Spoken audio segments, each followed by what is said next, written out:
All Jasper could see of the boy by the narrow beam of his helmet light was a pair of low-cut boots and maybe 2 inches of ankle. "Ben?" Jasper asked the protruding feet. He felt a thrill of fear at how very still the young man was. Jasper spent several long moments mentally willing a response before, at last, the boots kicked weakly. Ben was alive, at least for now. "Really?" observed a voice that Jasper reminded himself was just in his head. "It looks like the rock came alive and swallowed him. Sucked him down in one big gulp. Pretty familiar, huh?" "My name is Jasper. I'm gonna get you out." The rescuer spoke to the feet, ignoring the commentary. "You're going to fail him," the voice said. "I'm sure of that. Just like before." "That was years ago, John," Jasper mumbled under his breath. "You're just a memory. It wasn't my fault." "Then why am I still here with you?" chuckled the phantom voice softly before falling silent. Jasper knew it would return. It always did. "I'll be back as soon as I can, Ben. I just have to go call for some more help. Try as best as you can not to move around. You're likely to just wedge yourself in even tighter." Ben's foot waggled gently in what Jasper took as acknowledgement. Jasper carefully eased himself backwards through the cramped tunnel, one excruciatingly calculated movement after the next. The walls were far too narrow to turn around, and it would be nothing short of catastrophe if he got himself trapped too. It took maybe 5 minutes for Jasper, an experienced cave explorer and rescue worker, to extricate himself back to the main cave from the branch Ben was in. 6 late teen and early 20-somethings waited for him there. 4 girls and 2 boys. "Did you find Ben, Mr. Grant?" The girl who asked Jasper the questions had large eyes, wet with barely unspent tears. Her hands clasped together in front of her so hard they were white. Lizzie, he thought she'd called herself. Jasper took off his helmet and pulled out a handkerchief, wiping the sweat and dirt from his forehead. "Yeah, he's in there all right. Got himself stuck real good. I've got a satellite phone in my truck to call for some folks to help get him out. You." He pointed to one of the boys. "What's your name?" Greg," he stuttered. "Well, Greg, you can come and monitor the phone once I get you set up. The rest of you, wait here, and for God's sake, don't go in that hole after him." Jasper grunted at the collection of heads nodding in affirmation, then began moving to the main cave's entrance, stepping carefully to avoid twisting an ankle. Greg followed closely. The entryway tunnel was tall enough for a grown man to stand in and sloped upward gently for several dozen meters before turning sharply. The last 10 feet or so, a straight vertical ascent. Just a bit of light from the low setting sun shone through the hole above him as Jasper climbed the rough metal rungs driven into the stone wall to assist spelunkers with entry and exit. Leaving the cave and heading towards his truck, his eyes passed over the bright yellow sign posted next to the entrance. Danger, it warned. Experienced cavers only.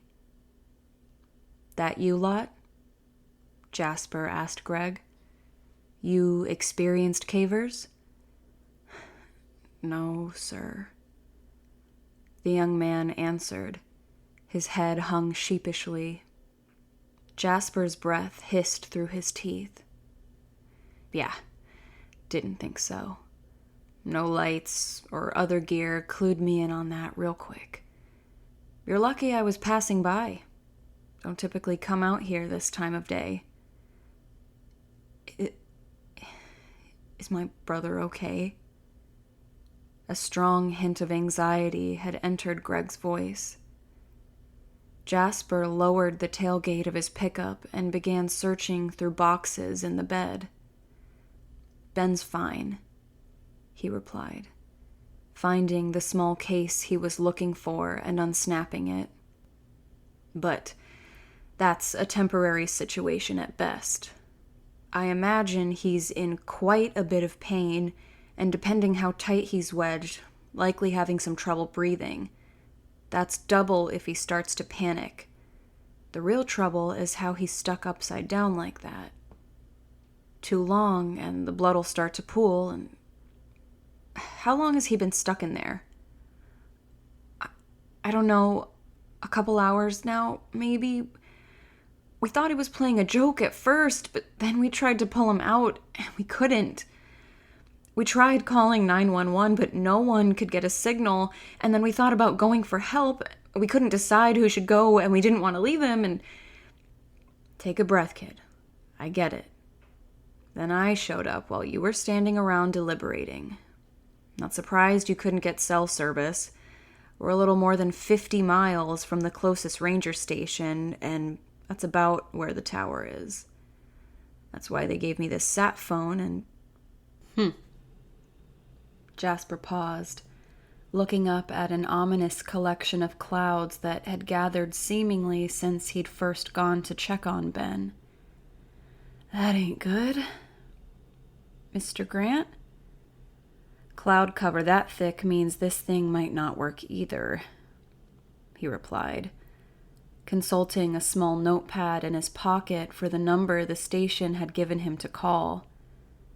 Several minutes of static on the line confirmed Jasper's fear.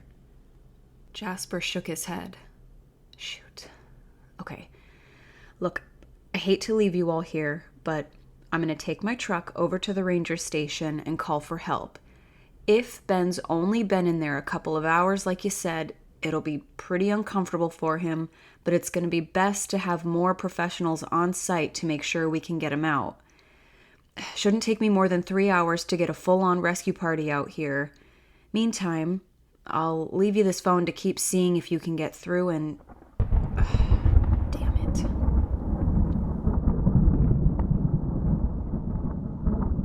A large raindrop had splashed the back of Jasper's hand as he'd been talking. He cast a wary eye up at the clouds. Well...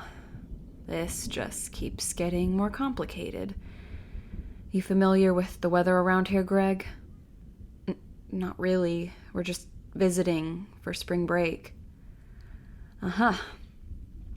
Well, it don't rain often, but when it does, it rains a whole bunch. The way Ben's situated upside down like he is. Any of you have a vehicle? Think you can go try to make it to the station and get some more help? No, sir. We hiked out here, just brought some water and energy bars. I mean, we didn't think we were going to be going caving. We just saw the sign and thought it would be fun. Okay.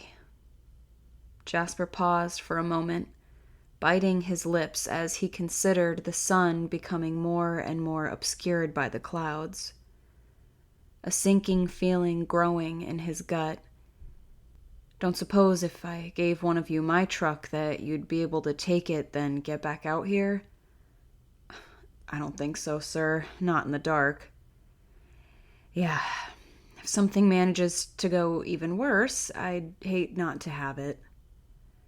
He sighed and thought for another long moment before heavily arriving at the inevitable decision.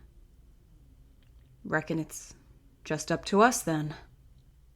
Jasper returned to the truck bed, rummaging through boxes and selecting several large bundles of rope, a small mallet, a drill, carabiners, and several pulleys, piling the gear into Greg's arms. "Mr. Grant?"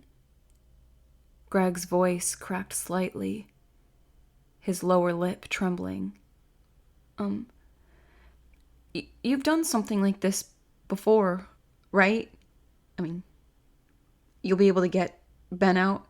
You're sure he'll be okay?" Jasper hesitated. "Well," the phantom voice spoke up. "You gonna tell him the truth?"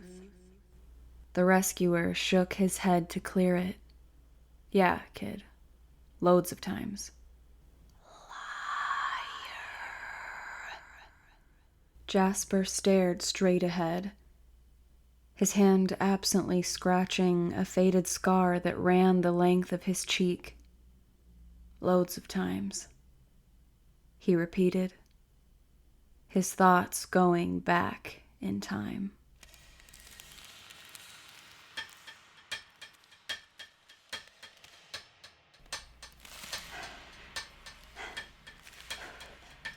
"It'll be okay, John." Jasper spoke to the pair of feet in front of him as he pounded a piton into the rock wall with small, precise taps. It's all gonna be okay." He thought the trapped man said something. It certainly sounded like he was talking to someone, anyway. But the dense earth made it difficult to hear. "Whatever you're saying, buddy, I can't hear you too well." "I wasn't talking to you," John said, his voice a bit clearer. Jasper had been working for the Utah Institutional Trust Lands Administration for almost 7 years and rescued more than 10 cave climbers in every one of them. Despite that, he didn't think he'd ever seen anyone quite as stuck as John Edward Jones. The young man and a group of friends had decided the night before Thanksgiving to explore the famous Putty cave. And, despite having some experience, John had gotten trapped in a precarious position. The birth canal tunnel he'd been trying to find was narrow enough, but Ed's push, the one John had accidentally gone down, was even smaller. At only about 10 inches wide and 18 inches high, the tunnel was so narrow only one person could access John's feet at a time. The tight confines were further exacerbated by the fact that the tunnel bored almost straight down. Any attempt to pull John out would be in almost direct opposition to gravity. After some quick deliberations, the rescue party had determined a series of ropes and pulleys would give the team the best chance of success. One of the most experienced rescuers to arrive, Jasper, had volunteered to serve as the primary point man to rig the system. Really? Jasper had thought to himself the first time he set his eyes on John. Looks like the rock came alive and swallowed him, sucked him down in one big gulp. By the time Jasper started installing the rescue equipment, John had already been stuck for about 20 hours. Jasper had worked with a will, drilling holes, driving the pitons into carefully selected positions and threading rope. Despite his efforts, the hard rock made the going slow. He'd been at it for several hours when he felt a hand tap his foot. "Yeah?" he asked, unable to turn to see who was getting his attention. "Reach your hand back, Jasper. See if you can get this walkie to where John can talk into it. His wife's here and she's 6 months pregnant. Wants to talk to her husband before we start to pull him out, just in case." "That you, Mark? Come on, man, just let me work. I'm almost done." 2 minutes. This girl's pretty freaked out." "Fine," Jasper sighed. He managed to get his left arm back, hand to his side, and could just feel the antenna of a small radio where Mark pressed it into his palm. It took a bit of twisting, but Jasper was able to pull the radio up past his body. He keyed the mic. "Anyone there?" "Hello? John? Baby, is that you?" "No, Mrs. Jones. This is Jasper Grant. I'm with your husband. I understand you want to try and talk to him, but I'd like to keep it short because we're pretty close to getting ready to pull him out. If everything goes the way it should, and it will, you'll be able to talk to him face to face in no time." All right, Mr. Grant. I'll be brief, but thank you." Jasper reached the radio forward and tapped John's foot. "John? Hey, can you still hear me? I've got a radio here and someone who wants to talk to you." Who's that? John's voice was muffled through the rock. I've already got people talking to me. They don't want me to leave. Jasper shook his head in exasperation. "That's just the blood pooling around your brain, John. Way you're wedged upside down, your heart's gotta work overtime to keep everything flowing right. It's why we gotta get you out of there, buddy. Here, come on, say hi to your wife." He keyed the mic again. Emily? John asked. "Yes, baby. I'm here." The young woman replied, the raw emotion in her voice noticeable even through the radio static.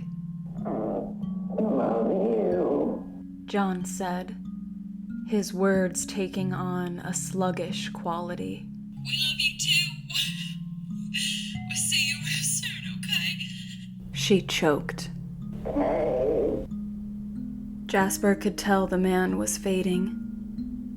He brought the radio back to his face. "Mrs. Jones, I'm gonna have to let you go, but I'll get your husband out to you real soon here." "Thank you, Mr. Grant." "Mark, you still there?" Jasper called back. "Yeah, sure I am." "Okay, head on back. I just want to check this rope around John's ankles one more time, then I think we're ready to get him out." "Those pitons all secure?" Jasper rolled his eyes. "Come on, man. I've done stuff like this a dozen times in the last 18 months. They're set. The kid's fading. We've got to move." All right. I've got 8 of us back here ready to pull. Hang on to the walkie and give us the word when we're good to start." "Will do." Jasper carefully checked the knots he'd tied. Satisfied, he spoke to the trapped man again. "I've got to head back a bit, John, so you have room to slide when they start pulling. But in a minute, you're going to be out, and I'll be the first one you see." Jasper thought he heard John say something, but couldn't tell what. "You hang in there, buddy." Jasper edged himself back about 10 feet to a slightly wider part of the tunnel. "Okay, Mark," he spoke into the radio. "Let's go."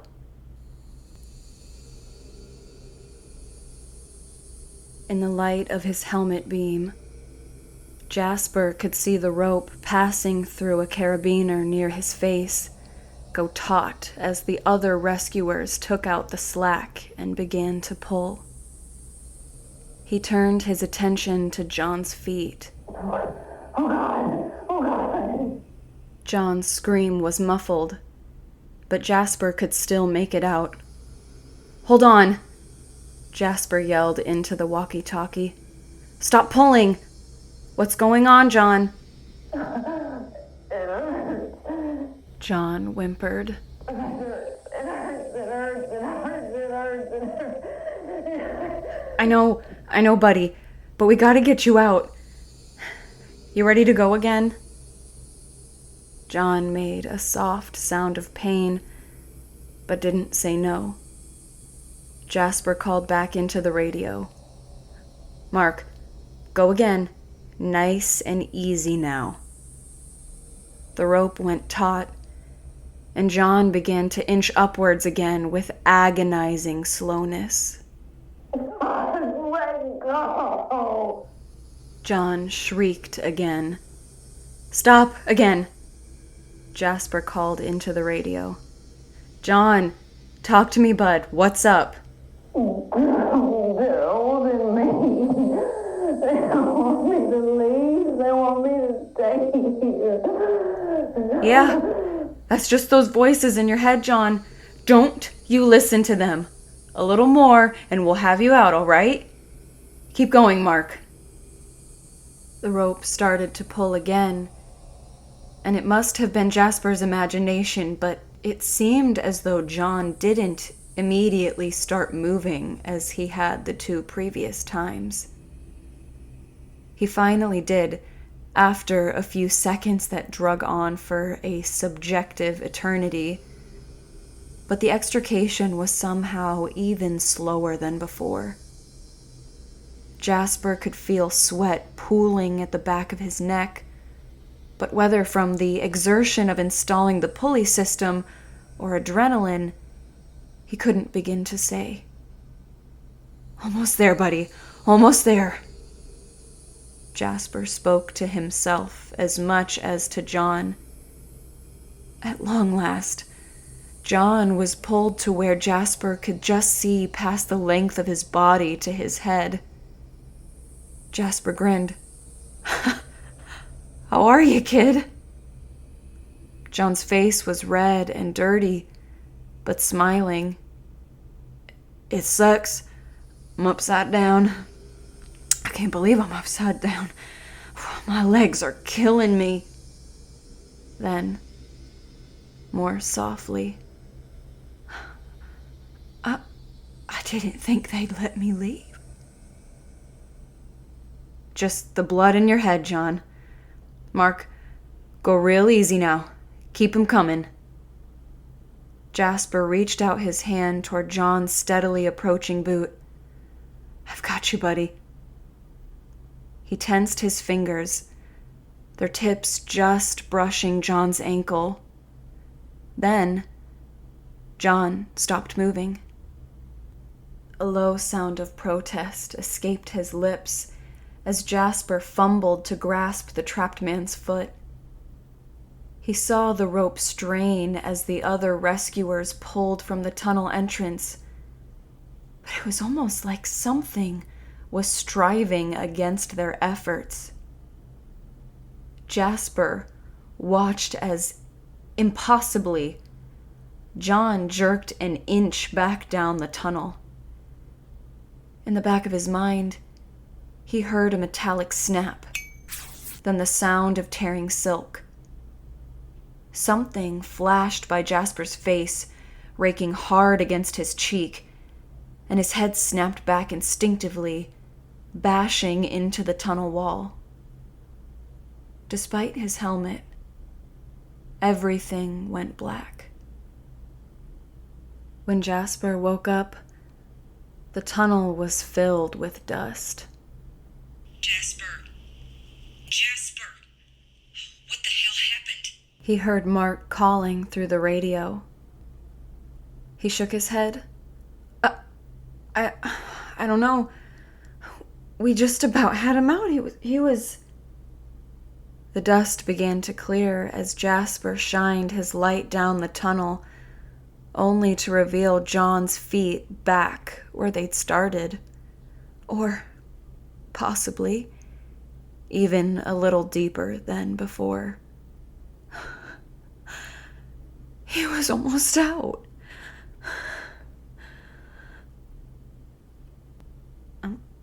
Mr. Grant? Greg's voice shook Jasper out of his reverie. Huh? Oh yeah, kid. Loads of times. Come on, let's get back. Together, the two made their way back to the cave, carrying the equipment. They carefully lowered it down the makeshift ladder before finally getting to the main cavern. All told, Jasper figured they'd been gone only maybe 15 or 20 minutes, but they'd already lost all but the barest last bit of sunlight, and the rain had started to steadily pick up. His helmet light revealed Lizzie and the others waiting for them, clumped together in a miserable-looking huddle. Everything all right, kids? Lizzie's eyes were wide as she approached him. I think something's wrong with Ben, Mr. Grant. We tried calling to him, but he didn't say anything back. Nah, he's far enough down, he probably just can't hear you, darling. Don't worry, we'll get him out. Jasper smiled at her. It might just take a little while. Jasper began by selecting a solid anchor point in the main cavern. He bored out a hole with the battery-powered drill, then used the hammer to pound in a long piton. I'm gonna head down in there and rig a pulley system with a bunch of anchor points. Once I get it all set up, I'll have to stay in there to monitor things, and it will be on you lot to actually pull him out. Think you can handle that? Yes, sir. Greg nodded, a look of determination on his face. Great. Now, this rock looks like it's pretty hard, so it might take a while for me to get everything all set. You all do your best to stay warm and be ready to go when I tell you, okay? The group nodded collectively. All right then. With a sigh, Jasper eyed the hole where he figured he would be spending the foreseeable future. No time like the present. At the back of his mind, the phantom voice chuckled softly.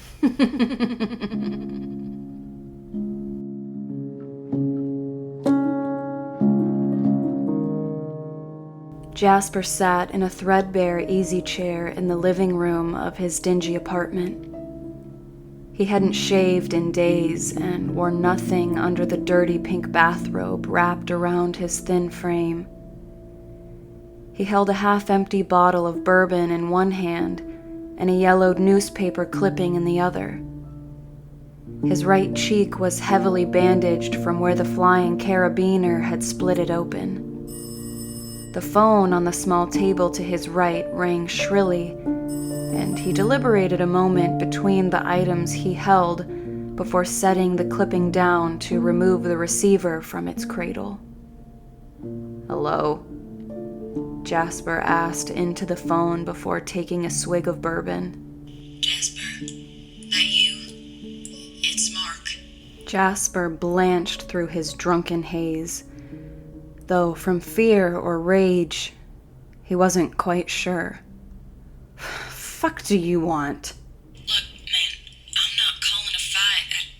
I just wanted to check on you, make sure you were okay. Well, I'm not. Kid's dead. His wife's... It wasn't your fault. Jasper stared down at the bottle. I rigged the system. I rigged it. And it broke. That's true, but it was the rock, not the system. Yeah. And I picked the rock, Mark. Jasper shouted into the phone. Silence from the other end. It wasn't your fault. Mark repeated. There's nothing you could have done. I thought you'd want to know they've decided to close Nutty Putty Cave. Put a cement cap on the end to make sure nobody else goes in. Yeah. They gonna fish John out first? No, they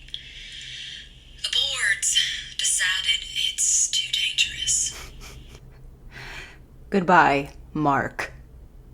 Jasper sneered. Don't call again. He hung the phone up and just sat there for a moment. Abruptly, an ugly feeling clamping his chest, Jasper hurled the bourbon bottle against the far wall where it shattered into 100 pieces to the floor. The amber liquid staining the light carpet. You know it was your fault, right? John asked from where he stood in the shadowy corner. Jasper nodded miserably. And now, they're just gonna leave me in that godforsaken cave? That's your fault, too. Jasper slid from the chair onto the floor, wrapped in the fetal position. His tears came hard and sudden, and didn't stop until long after he'd fallen asleep. Jasper used his forearm to wipe the sweat from his eyes. He double-checked to ensure the piton was properly seated before turning his attention back to where Ben's feet still protruded. His stomach was wet from a steady stream of water that had begun running past him down the tunnel towards the trapped boy. How you doing down there, Ben? The boy's foot moved gently. Okay, we're almost good here.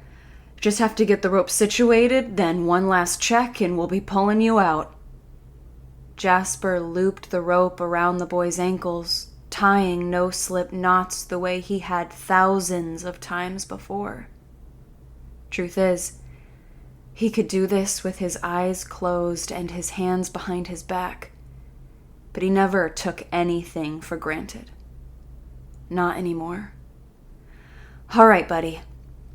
I'm gonna go give your friend some instructions, but then I'll be back to make sure you get out nice and smooth, okay? He doesn't want me to leave. Ben's voice was muffled in reply.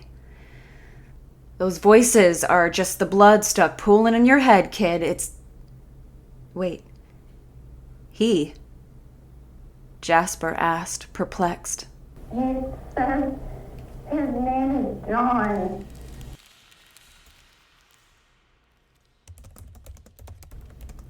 You know, I think you should take the job. All these memories of the pain and your imagined sins, I think this will help you get over them, Dr. Fiegel said from behind her desk. Jasper turned his head from where he lay on the therapist's couch. I don't know, Doc, I don't know if I'm ready. Jasper, you've been coming to see me for the better part of 10 years. Ever since your friend Mark bodily dragged you out of your apartment. I mean, this is just a roving park job. It's not rescue work per se, almost the opposite. You'll be doing preventative action, keeping idiot tourists away from dangerous sites. Okay, but what if I find one that's stuck? Then you call for help. You call for help, and that help will get them out, and you'll be a hero, and you'll finally be able to put these ghosts to rest. Just one ghost, Doc. It's only John that talks to me. Jasper, we've gone over this and over this. It isn't John. John is dead, and ghosts aren't actually real. It's just a figure of speech, a metaphor. Any voice you hear is just your guilty conscience, which, as we've also discussed, is completely unnecessary. By unanimous perspective, nothing that happened in Nutty Putty Cave was your fault. Everyone's faith in you is fully restored, except perhaps your own. Do this for a little while, and maybe you'll even convince yourself. Right, Doc? Jasper nodded. I know. It wasn't my fault. Liar. John whispered in his ear. Jasper was in position and gave 2 tugs on the rope. the signal he'd given to Greg, Lizzie, and the others. "Here we go, Ben. Nice and easy," he called down to the trapped boy. The rope went taut and began sliding through the system of carabiners back towards the cave entrance. The knots tightened around his ankles, and Ben's feet slowly, agonizingly inched closer to where Jasper lay, wedged uncomfortably, ready to grab hold as soon as the boy got close enough. "Here we go, buddy. Almost there." He doesn't want me to go. He's not real, kid. It's just the blood in your head." Jasper choked. "Not real?" The phantom voice chuckled. "Such a liar. We're gonna get you out. It's gonna be okay. It's not my fault. Is anything you say not a lie?" The rope slid. The boy inched closer. It hurts. Ben gasped. He's holding me. He doesn't want me to go. "Just the blood." Jasper breathed. Closer and closer Ben's foot came.